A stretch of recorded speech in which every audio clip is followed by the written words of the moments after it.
আজ শেয়ার করব ঢেঁড়সের খুবই সুন্দর একটা রেসিপি। গরম ভাত, রুটি, পরোটার সঙ্গে দারুণ লাগে। তো এখানে দেখুন একটা কড়াই নিয়েছি, ঢেঁড়সগুলো এইভাবে ছোট ছোট করে কেটে নিয়েছি। ঢেঁড়সগুলোকে নিয়ে নিলাম, তারপরে এখানে ডুমো ডুমো করে আলু কেটে নিয়েছি, একটা আলুটাও নিয়ে নিলাম।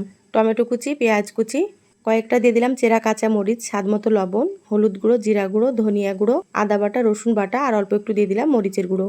2 টেবিল চামচ সর্ষের তেল দিয়ে হাত দিয়ে খুব ভালোভাবে মেখে নিচ্ছি। সুন্দর করে মেখে নিতে হবে। মাখা হয়ে গিয়েছে, এবার আমি গ্যাস অন করে ঢাকা দিয়ে 5 মিনিট রান্না করে নিলাম। 5 মিনিট পর ঢাকাটা খুলে খুব ভালোভাবে একটু নেড়েচেড়ে নিয়েছি।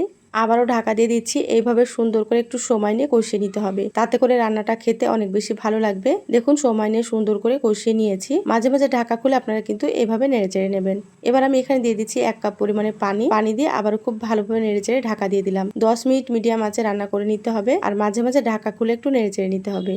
এইভাবে আপনারা একবার রান্না করে খেয়ে দেখবেন, খেতে কিন্তু দারুণ হয়। আপনারা একটু সময় নিয়ে রান্নাটা করে নেবেন। দেখুন সুন্দর মতো রান্না হয়ে গিয়েছে, আর একটু ভাজা ভাজা করে নিয়েছি। এবার আমি এখানে সামান্য গরম মশলার গুঁড়ো দিয়ে খুব ভালোভাবে মিশিয়ে নামিয়ে নিলাম। রেসিপি ভালো লাগলে লাইক দিয়ে চ্যানেলটা সাবস্ক্রাইব করে দিবেন। সবাই ভালো থাকবেন। আল্লাহ হাফেজ।